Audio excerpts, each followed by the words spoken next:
so real. He is so real. I can't express how God is just so real to me. I think about all the accidents, all the moments I tried to commit suicide, like all the moments I wanted to quit, like all the moments I'm like, God, I'm done. All the moments I've been back and forth with God. I've been arguing with God. I tried to tell God I'm done, and he still picks me. Nemo, they don't know. Y'all have no idea the pressure of being a man of God and just knowing the lineage I come from, and the pressure is real, but God is realer.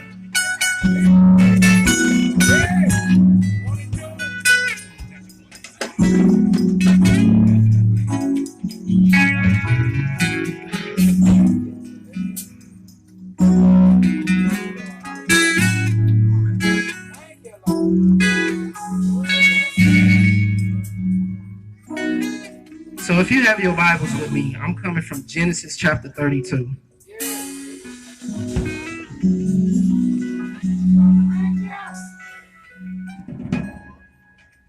Genesis chapter 32, and we're going to start at verse 22.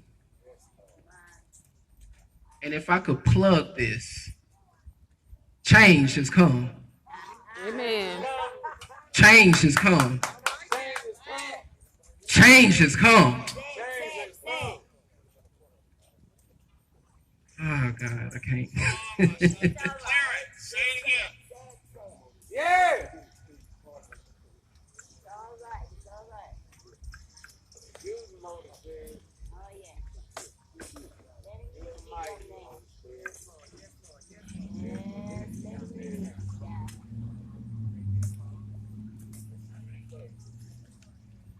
Genesis 32, starting at verse 22. That night, Jacob got up and took his 2 wives, his 2 female servants, and his 11 sons, and crossed the ford of Jabbok. After he had sent them across the stream, he sent over all his possessions. So Jacob was left alone, and a man wrestled with him till daybreak. When the man saw that he could not overpower him, he touched the socket of Jacob's hip, so that his hip was wrenched as he wrestled with the man. Then the man said, "Let me go, for it is daybreak." But Jacob replied, "I will not let go unless you bless me." The man asked him, "What is your name?" "Jacob," he answered. Then the man said, "Your name will no longer be Jacob, but Israel, because you have struggled with God and with humans and have overcome." Jacob said, "Please tell me your name." But he replied, "Why do you ask my name?" Then he blessed him there. Change has come. Amen. Change has come. So let me paint the scene for y'all. We got a man, an angel of the Lord going against Jacob. And we're seeing here how this angel, this man, as they say, cannot overpower Jacob. Now, that's kind of ironic to me. Why is it, if this is an angel of the Lord, that Jacob is getting the better half? Why is it this angel of the Lord, this man, is not able to outpower Jacob to the point he had to touch his hip? So what was it about Jacob that now he said, wait a minute, you getting too good and you getting the upper hand, so now I got to get you out of place so I can get the upper hand. All right, now say that. Okay. Life gives you the upper hand. When you are truly in God, you got the upper hand. When you work spiritually in all of your gifts that God has gave you, when you are bent on God, when you are strong in God, when you are faithful in God, when you really know God, when you pray with God, when you fast with God, when you really know who God is and you stand on it, life cannot get the upper hand. That's right. Say it. But when you lose focus, now the life that's going against you gets the upper hand. That's it. And then it gets to a point, the job gets the upper hand. Your marriage gets the upper hand. Your children get the upper hand. Your family get the upper hand. Now, stress gets the upper hand. Depression gets the upper hand. Cursing gets the upper hand. Drinking gets the upper hand. Sex gets the upper hand. Money gets the upper hand. Gambling gets the upper hand. Homemonger gets the upper hand. Right now. Oh. Sound like the truth to me. All right. Hey. Amen.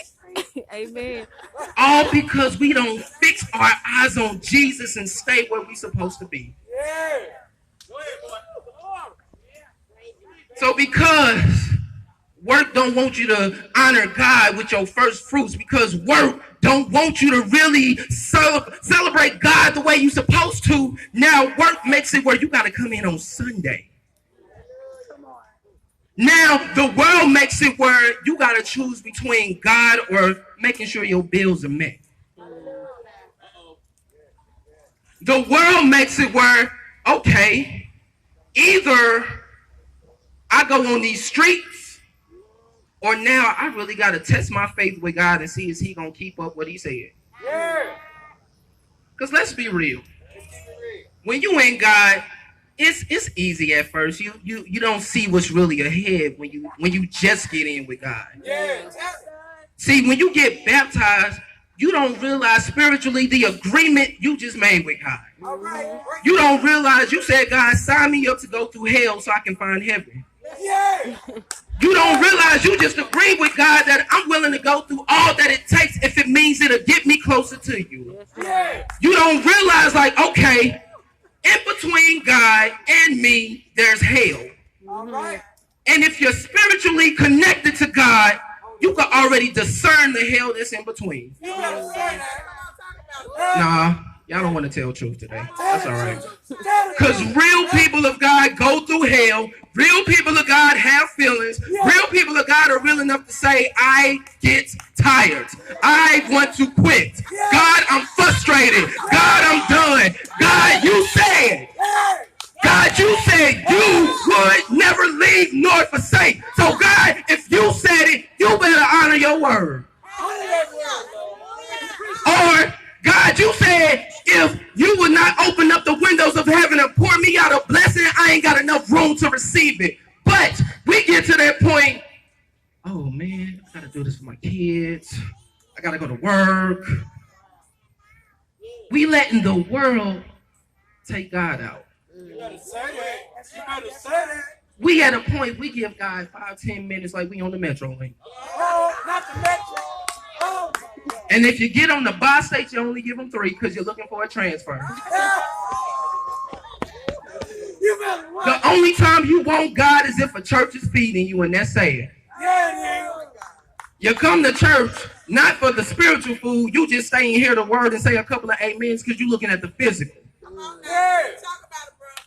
Because you don't want to wrestle with God. You don't want to really test God and see if he's real. I know that's right.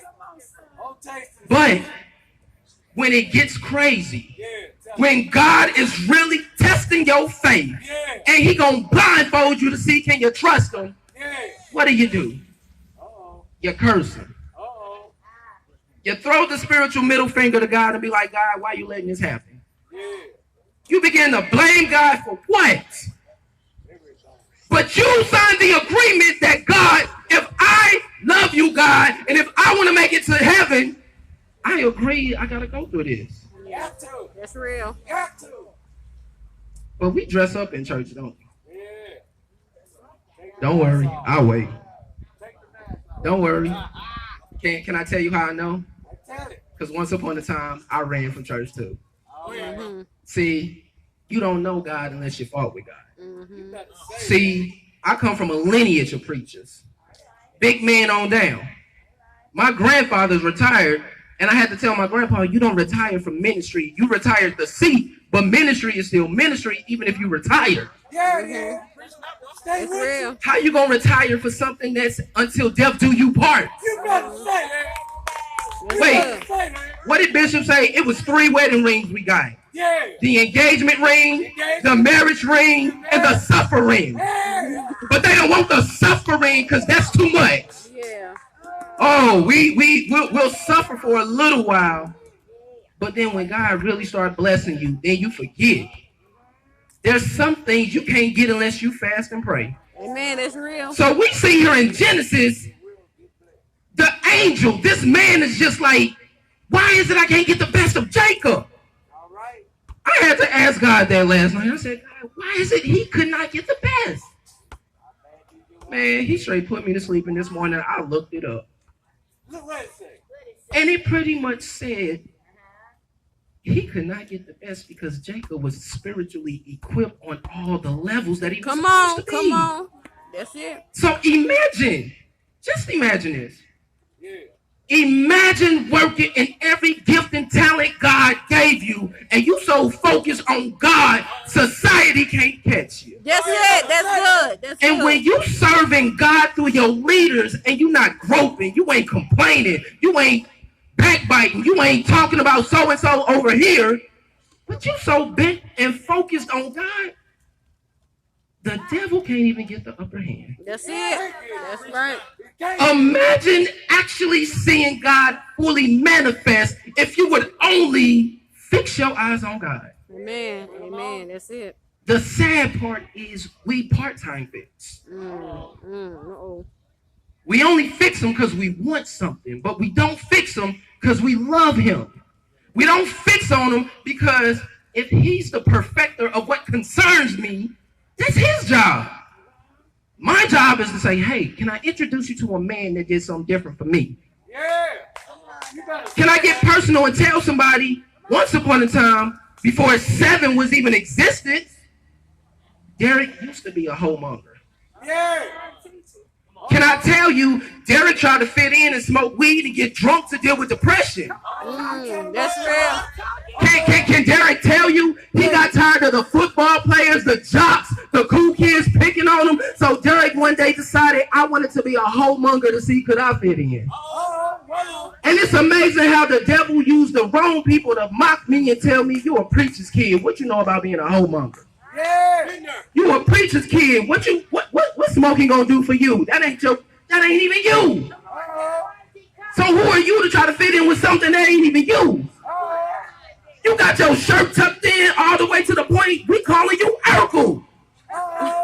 You got your belt, man. You forever talking about God. Who are you? Who are you? Who are you trying to fit in with some people that don't even like you? That's it. That's it. You could die tomorrow, we wouldn't even remember you. That's it. The only thing we will remember is you was a Jesus freak. Yeah. A grand preacher's kid. A preacher's kid. Come on. A black man that was skinny with eczema but loved God. Who are you? Yeah. That's who you are. Hallelujah. Who are you that you should fit in with us? You hang at coffee shops. You write poetry. I've been told, bro, you gay because you write poetry. Uh-oh. What I look like writing poetry for my lady? Yeah. I did it. But don't even realize that's the most intimate thing to a woman's heart, mind, and body. And you wonder why your woman likes me. Yeah. Okay, Dad. Okay. Wonder why your queen still inboxing me talking about, can I talk to her and just give her a good conversation? Can we have coffee and tea? I did it. But it's sad how when you are in God, you let the world and society get the upper hand because you don't realize that God got the upper hand. Ben had it. Ben had it. When he gave Jesus up, you had the upper hand. That's it. But we forfeited because, oh man, church is getting out of whack. I'm tired of these same people being used. I feel like they don't want me to be used no more. Wait a minute, why they bring 7 up every time, man? I'm so sick of hearing 7 because I think he's stabbing me in the back. I think he's hating on me because I was here before him. Oh my God, Bishop, you know what? I feel God is calling me to go elsewhere. Low key, I'm hating because I can't accept the fact God is letting the wheat and the tares grow, and just maybe the tares don't like the fact that I came to stay, and it's gonna take some hell to put me out. Amen. That's it. That's good. That's good. That's good. It's gonna take some hell to get rid of Mr. Owens, because Mr. Owens has been through too much hell to get put out. That's it. That's it. Put him out.